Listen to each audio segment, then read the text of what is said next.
Olá! Neste vídeo daremos início a uma comunhão sobre o tema Deus me habilitou, que é o título da semana 2 da série A Minha Graça Te Basta do Alimento Diário. O Senhor levanta situações cotidianas para nos treinar para o exercício do nosso ministério, assim como os discípulos de Jesus foram treinados enquanto andavam com o Senhor, ou seja, aprendiam servindo. Deus deseja aperfeiçoar-nos da mesma forma, ou seja, não é necessário estudar por vários anos para começar a cumprir nosso ministério. Os irmãos novos podem fazê-lo imediatamente, pois também foram habilitados e já receberam o ministério da parte de Deus. Já os irmãos com mais tempo de vida na igreja devem buscar renovação na mente, viver em comunhão com o Senhor para remover a tradição e todas as coisas velhas, de modo que não se tornem ministros da letra, e sim do Espírito, pois só assim serviremos em novidade de espírito e de vida. Quando tiramos a habilitação para dirigir, por exemplo, passamos por estudo e treinamento. Entretanto, com relação às coisas espirituais, à nova aliança, quem nos habilitou foi Deus, e dele vem a nossa suficiência, de acordo com 2 Coríntios 3, de 5 a 6. Aleluia! Deus deseja glorificar-nos, introduzir-nos na comunhão da Trindade Divina. Todavia, nem mesmo somos capazes de pensar algo tão elevado como habitarmos em Deus e Deus em nós. Precisamos pedir ao Senhor revelação e uma mente renovada para entendermos esses conceitos divinos e o plano de Deus, para que não fiquemos na superficialidade dos movimentos cristãos dos dias atuais, que enfatizam prosperidade, imediatismo, a busca de coisas materiais, mas obtenhamos revelação acerca da meta de Deus, o ministério e os ministros da nova aliança. Para ser ministro do Novo Testamento, é necessário um chamamento divino, pois da parte de Deus a intenção de dar-nos esse ministério. E de nossa parte, precisamos de uma vontade resoluta para desempenhá-lo. A vontade de Deus em tornar-nos ministros encontra abertura nos corações desejosos de ser seus ministros. Por isso devemos orar: eis-me aqui, Senhor. Quero receber esse ministério e participar juntamente contigo. Faz queimar em meu coração o encargo que ardeu no coração de Paulo e dos demais servos fiéis do passado. O apóstolo Paulo enfrentou diversas tribulações. Foi preso, chicoteado, fustigado com varas, passou fome, sede, nudez, frio, passou por vários perigos entre falsos irmãos, naufrágios, esteve um dia e noite na voragem do mar, e além dessas coisas havia um peso da preocupação com todas as igrejas. 2 Coríntios 11, 23 a 28. Qualquer outra pessoa em um naufrágio se preocuparia com tubarões, mas o apóstolo, contudo, não pensava em sua própria vida ou segurança, mas se preocupava com a necessidade dos irmãos. O ministro da nova aliança existe por causa da igreja e da necessidade dos irmãos, pois sua vida está atrelada ao plano de Deus, que nos habilitou para sermos ministros do Espírito, para servir e dar a vida pelos irmãos. Louvado seja o Senhor! Como ministros neotestamentários, precisamos entender que esse ministério do qual participamos é único e singular, ou seja, não há dois ministérios. Há somente um ministério, único, singular, universal e divino, no qual todos nós estamos e do qual todos nós participamos. Nos versículos que vamos citar a seguir, encontramos as seguintes expressões: este ministério, o ministério, esse ministério, o ministério. Logo, não é qualquer ministério, é este ministério, ou então o ministério. Para Deus só existe um ministério. Em 2 Coríntios 4:1 lemos: pelo que, tendo este ministério, segundo a misericórdia que nos foi confiada, não desfalecemos. Aqui se diz esse ministério. E quando temos esse ministério, não desfalecemos.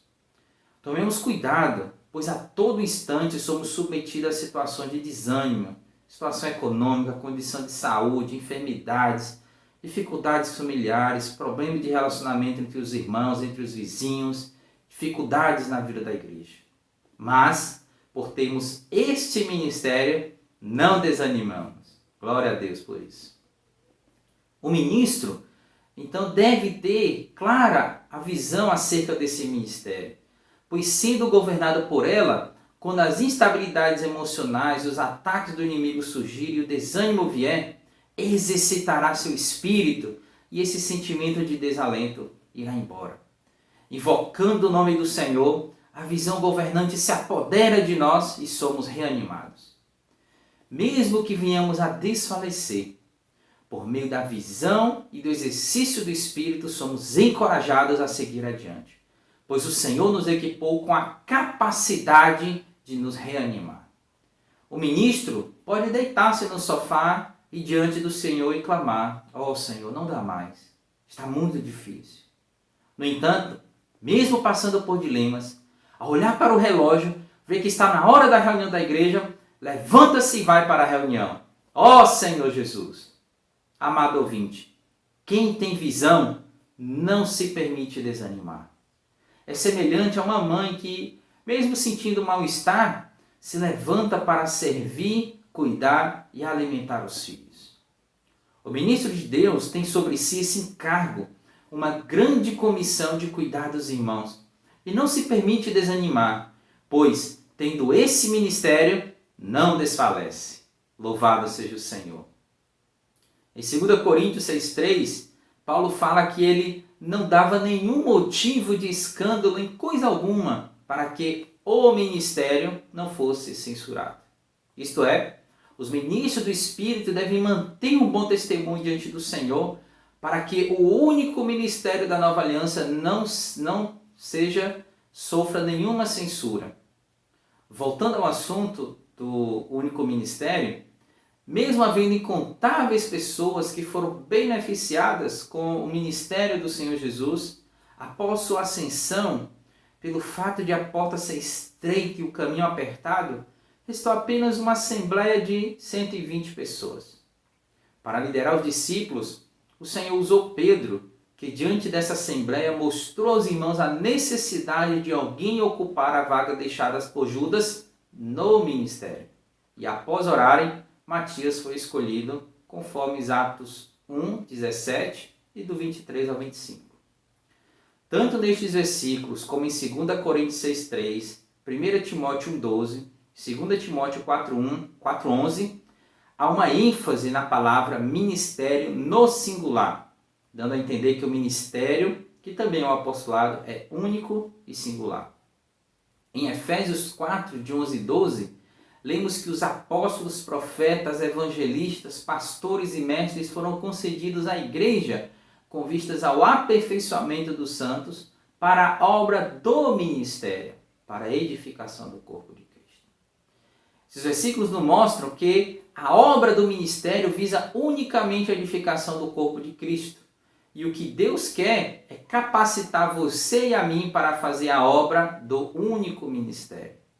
A obra que fazemos é uma só, seja no Brasil, na América do Sul, Central, do Norte, na Europa, Ásia. É uma obra só, a obra do único ministério, o da edificação do corpo de Cristo. Portanto, o propósito do ministério neotestamentário não visa um fim pessoal, mas tem um único objetivo: edificar o corpo de Cristo.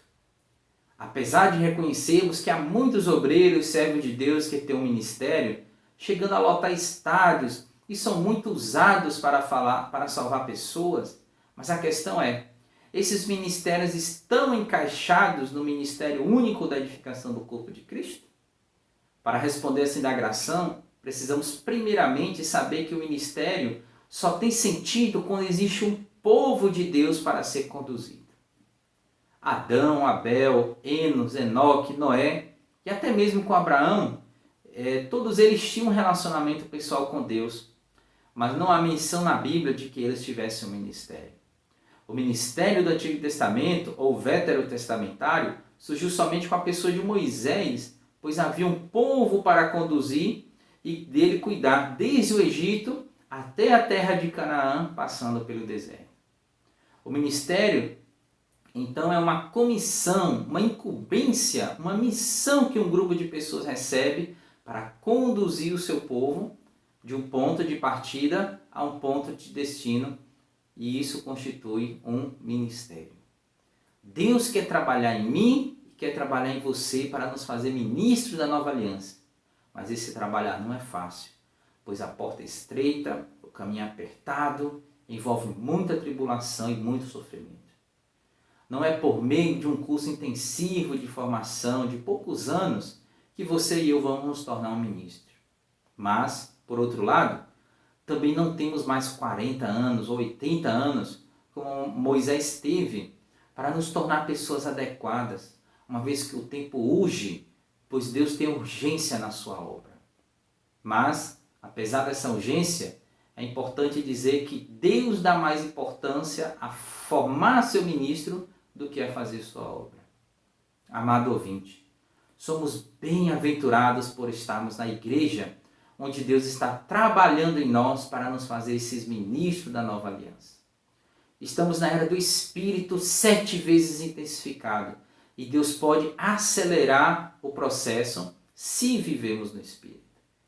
Os ministros são formados pelo trabalhar do Espírito, não são obtidos mediante técnicas de oratória, gestão, coaching. Eles também precisam aprender a administrar, conduzir o povo de Deus segundo a orientação do Senhor. Na época de Moisés, conforme Êxodo 18, do 3 ao 23, somente ele julgava o povo e uma enorme fila se formava para consultá-lo, para se resolverem questões entre os irmãos, situação que perdurou até que Jetro, seu sogro, foi visitá-lo no deserto e lhe disse que se ele continuasse a fazer aquilo sozinho, tanto Moisés quanto o povo desfaleceriam. E aconselhou Moisés a procurar homens capazes que aprendessem os estatutos e as leis para poderem julgar causas menores. Podemos dizer que o homem natural de Moisés, nesse período em que esteve no deserto apacentando ovelhas, morreu. E todo o seu conhecimento natural adquirido no Egito foi esquecido. Depois de Deus aparecer a ele, Moisés teve de reaprender tudo diante do Senhor, sendo capacitado a conduzir pelo deserto cerca de 2 milhões de pessoas. Grande parte das quais rebelde ao Senhor, insatisfeita e idólatra. Eles tiveram de passar por várias situações difíceis, mas quando se acampavam, via-se uma boa administração, tudo em ordem. 3 tribos ao sul, 3 tribos ao norte, 3 tribos a leste, 3 a oeste, e no centro era armado o tabernáculo. Nós também precisamos aprender a expressar o encargo que está dentro de nós e fazer todas as coisas no Espírito. Para transmitir o encargo para os irmãos, podemos aprender a falar corretamente, a impostar a voz, mas o essencial é exercitar o Espírito, pois é conectado ao Espírito que você será usado por Deus. Podemos aprender técnicas, mas não há como aprender encargo, o fogo do Espírito, que é algo dado por Deus aos ministros e que precisa arder em nossos corações. Você que nos assiste, não deixe o fogo se apagar. Procure a ajuda de um irmão e exercite o Espírito para reavivar o fogo do Espírito. Naquela época, Moisés estava sozinho à frente do povo, mas hoje há um corpo de ministros servindo na igreja. Não somos completos e temos falhas, por isso precisamos dos irmãos ao nosso lado e do trabalhar da cruz em nosso viver. Assim, o que nos atrapalha de servir adequadamente ao Senhor será removido. Paulo foi aperfeiçoado por Deus e no final de sua vida disse que Marcos lhe era útil para o ministério. Em outra oportunidade, Paulo havia rejeitado a cooperação desse irmão em sua segunda viagem missionária, mas ao final reconheceu que precisava dele. Não podemos descartar ninguém na igreja. Cada irmão é útil ao Senhor. Agora, meus amados irmãos, você precisa permanecer na igreja e precisa permitir que Deus trabalhe em você, mesmo que isso produza sofrimento.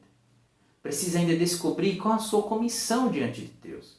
Pois todos temos parte nessa comissão divina de servir juntos ao povo de Deus, conduzir as pessoas do ponto de partida da salvação, da regeneração, introduzi-las na igreja, levá-las ao destino, é o reino, a glorificação, a serem inseridas em Deus. Aleluia! Vamos encerrando por aqui esta primeira mensagem e daremos continuidade no próximo vídeo. Lembre-se de deixar o seu comentário e seu like e compartilhar esse conteúdo com seus conhecidos. Caso ainda não seja inscrito no canal, se inscreva, ative as notificações para você ficar sabendo quando novos vídeos forem lançados. Fica com Deus e abraço.